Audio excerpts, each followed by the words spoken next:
انتفض قومك إذا شئت شهيدا فحديد المرء قد فل حديدا فأجر الأرض ودعها شعلة قطع الباغي وريدا وريدا دوس على هامة أذيال الخنام. Kita absen 1, 2, 3.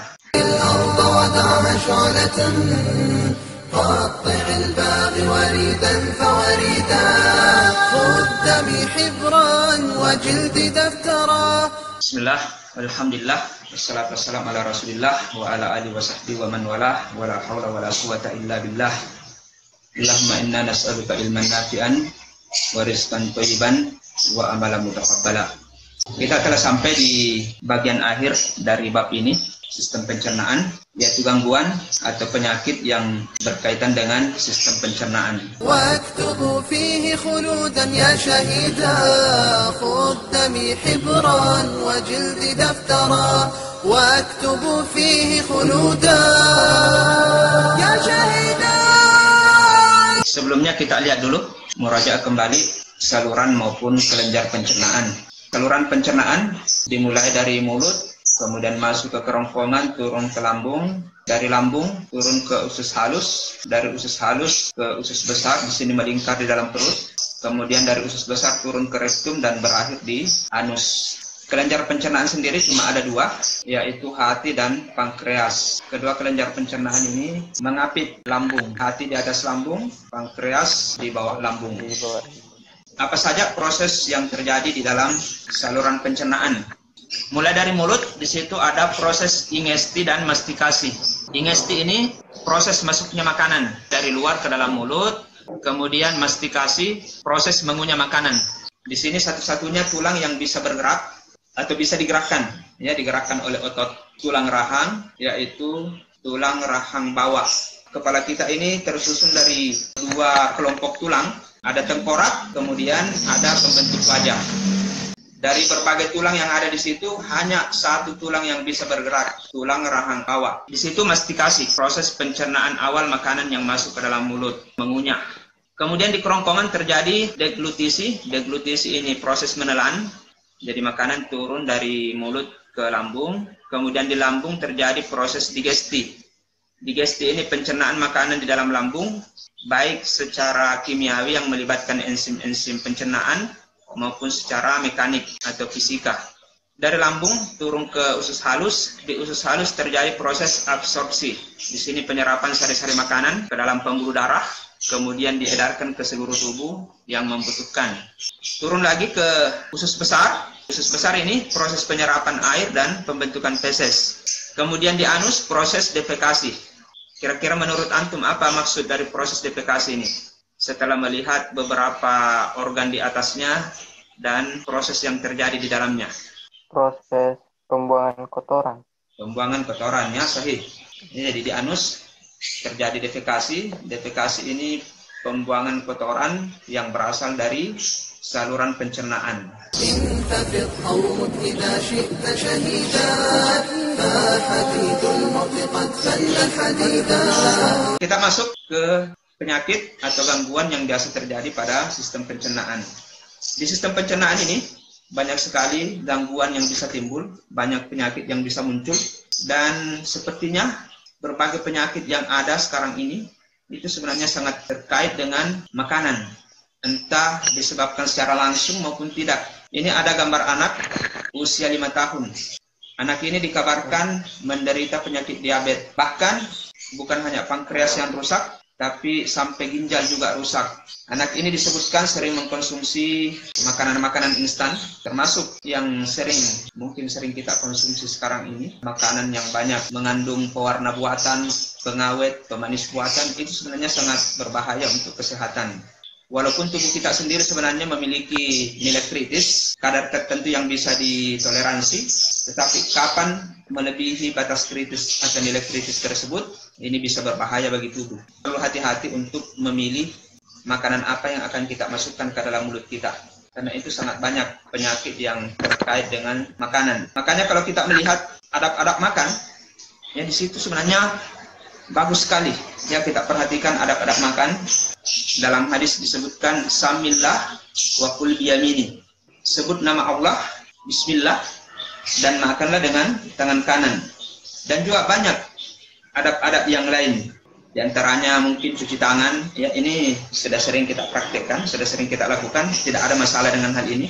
Yang sering saya praktekkan juga sebelum makan berkumur-kumur. Ini untuk mengantisipasi ketika ada debu di dalam mulut atau ada bakteri mungkin, kuman, bibit penyakit, harapannya bisa keluar bersama dengan air yang kita keluarkan. Di antara adab juga disebutkan ketika kita ingin makan duduk. Ya, jangan makan sambil berdiri, apalagi sampai jalan-jalan.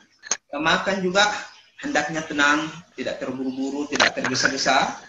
Makan jangan terlalu banyak, jangan sedikit juga, ya secukupnya. Ketika makan atau minum juga kita dilarang untuk bernapas di dalam bejana, dilarang meniup makanan yang panas, dan begitu banyak adab-adab yang lainnya. Dan ternyata hari ini banyak di antara adab-adab tersebut yang sudah diungkapkan oleh sains ternyata sangat berkaitan dengan kesehatan. Jadi subhanallah, Nabi kita juga sallallahu alaihi wasallam ya di antaranya menyebutkan ketika malam hari jangan membiarkan bejana tempat-tempat makan itu terbuka. Di sini saya mengutip ada dua hadis. Ini ada hadis dari Jabir bin Abdullah radhiyallahu anhu. Di sini disebutkan, tutuplah pintu dan berzikirlah kepada Allah, karena sesungguhnya setan tidak dapat membuka pintu yang tertutup. Nah, di sini terkait dengan makan dan minuman, tutup pula wadah minuman dan makanan kalian dan berzikirlah kepada Allah, walaupun dengan sekedar meletakkan sesuatu di atasnya. Di hadis lain disebutkan, jika kalian tidak dapat menutupnya kecuali dengan membentangkan sepotong ranting di atasnya dan menyebut nama Allah, Bismillah, maka lakukanlah. Ini Masya Allah, dengan hanya menyebutkan Bismillah, menutup dengan ranting, ini kalau kita melihat pakai ranting ini, sebenarnya masih terbuka. Tapi dengan niat dan dengan mengikuti anjuran dari Nabi kita Muhammad SAW, ini diharapkan sudah menutup celah untuk masuknya kuman-kuman penyakit. Dan ternyata memang, kalau bejana itu kita biarkan terbuka di rumah kita, apalagi di malam hari, bisa saja di situ datang kecoak, datang cecak, datang tikus dan sebagainya yang bisa membawa kuman-kuman penyakit. Ini beberapa contoh bakteri yang bisa menyebabkan penyakit, dan sebagiannya ini bisa melalui makanan yang kita makan. Seperti ini pestis, ini penyebab penyakit pes, ini bisa bersumber dari tikus. Kemudian ada Shigella dysenteriae, ini bisa menyebabkan penyakit disentri, ini dari kecoak, yang bisa saja kecoak tersebut datang ke makanan membawa bakteri ini, kemudian makanannya kita makan, ini yang bisa menyebabkan seseorang mengalami penyakit disentri, penyakit pada sistem pencernaan. Ada Vibrio cholera, ini dari lalat hijau yang bisa menyebabkan kolera. Ini di antara bakteri yang bisa menyebabkan penyakit pada manusia, di mana bakteri tersebut masuk bersama dengan makanan. Makanya sangat penting untuk kita menjaga apa yang masuk ke dalam mulut kita, dan juga tentunya memperhatikan daripada adab-adab ketika kita makan. سميها إن شئت عنفا أو فداء أو قصاصا أو دفاعا أو صمودا. درس على هامة أديان الخنا بائع الزور ولا تبقي يهودا. Kita lanjutkan gangguan atau penyakit yang bisa muncul atau yang sering terjadi pada sistem pencernaan. Ini yang pertama di sini disebutkan ulkus atau tukak lambung, atau ini bahasa medisnya ulkus septicum.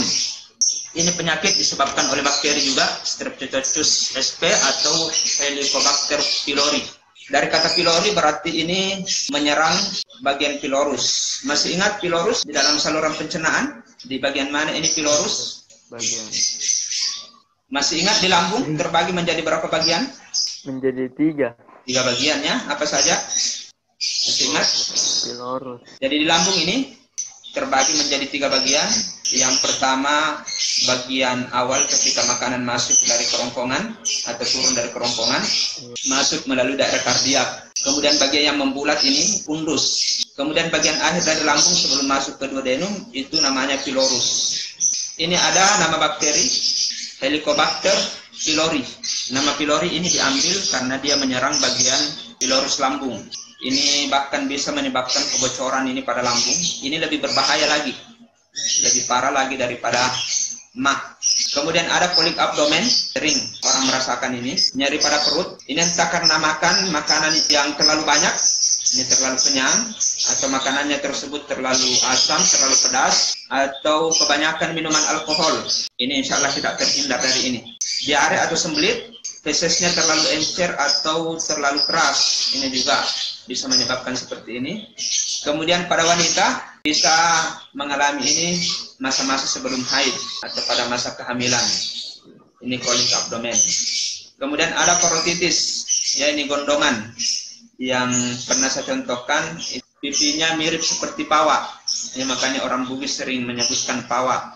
Ini karena ada peradangan pada kelenjar parotisnya. Ada appendicitis, peradangan pada bagian appendix. Penyakit itu memang banyak yang berakhiran is. Parotitis berarti parotisnya. Appendicitis berarti bagian appendix. Ada peritonitis, peritonium berarti ini rongga perut, infeksi pada rongga perut. Ini konstipasi atau sembelit di usus besar, terjadi penyerapan air yang berlebihan. Mungkin karena kurang makan buah atau kurang makan sayur, ini bisa terjadi seperti ini. Penderitanya mengalami sulit buang air besar karena feses terlalu keras.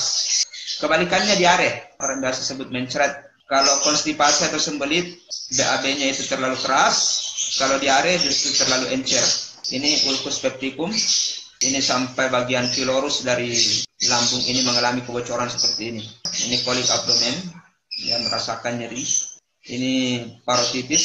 Kemudian ini yang appendicitis. Ini yang normal, memang mengumpai seperti cacing. Ini yang mengalami peradangan. Ini yang biasa ada orang yang operasi usus buntu. Usus buntunya atau appendisnya ini yang mengalami peradangan. Ini dibuka ini. Sekarang sebagai bonus, ini jam biologis tubuh. Ternyata tubuh kita juga memiliki jam khusus. Jam biologis ini menyangkut kerja-kerja organ tubuh pada jam-jam tertentu. Jadi ternyata organ-organ yang ada di dalam tubuh kita itu memiliki waktu kerja juga. Ada semacam shift juga. Apa yang bekerja maksimal pada jam sekian, ya itu ada. Berdasarkan siklus tubuh. Jadi jam biologis ini atau biasa disebut ritme sirkadian. Ini dibagi menjadi 3 kelompok besar. Ini jam 12 siang sampai jam 20 malam. Sampai jam 8 di situ siklus pencernaan. Jadi saluran cerna yang banyak berfungsi di situ. Makanya di sini ada 2 jadwal makan sebenarnya di sini. Makan siang, makan malam. Kemudian dari jam 8 malam sampai jam 4 di situ siklus penyerapan. Maka di sini sebenarnya waktu yang baik untuk istirahat, untuk memaksimalkan penyerapan baik di usus besar maupun kerja-kerja hati juga di sini sangat bagus. Dan hati itu bagus bekerja dalam kondisi tubuh istirahat. Kemudian ada jam 4 sampai jam 12, jam 4 subuh, 12 siang. Ya, ini sebaiknya kita sudah bangun di sini. Maka ini memang sepertiga waktu yang terakhir itu disebutkan waktu yang sangat bagus untuk bangun. Di sini siklus pembuangan, usahakan kita sudah ada membuang air di situ, entah melalui lubang depan ataupun lubang belakang. Ini kita lihat, ini ada jam biologis tradisional Cina. Ini pada jam tertentu dan organ-organ yang bekerja maksimal pada waktu tersebut. Ini jam 7 sampai jam 9 perut. Di sini sebaiknya terjadi pembuangan dan juga terjadi pemasukan. Jadi usahakan ada sarapan di sini. Di sini ada 11 sampai 13 ini hati. Maka sebaiknya memang di sini waktunya qailullah di sini. Mesti ada istirahat sedikit sebenarnya di sini. Bagus. Kita dianjurkan untuk qailullah sebelum duhur. Lanjut 13 sampai 15 khusus kecil, khusus halus. Ya di sini penyerapan. Di sini sebaiknya memang sudah makan siang di sini. Ada kandung kemih, ginjal, sirkulasi, ini peredaran darah dan seterusnya. Di sini di hati juga, ini di jam 1 sampai jam 3. Dalam kondisi tidur lelap di sini enak sekali kerjanya hati. Jam 3 sampai jam 5 paru-paru. Nah, di sini sebaiknya memang bangun. Ya, bernapas, menghirup udara segar. Sini paru-paru sangat bekerja maksimal. Jam 5 sampai jam 7 usus besar, berarti sudah pembuangan lagi di sini. Ini ada tips sehat. Saya kira ini.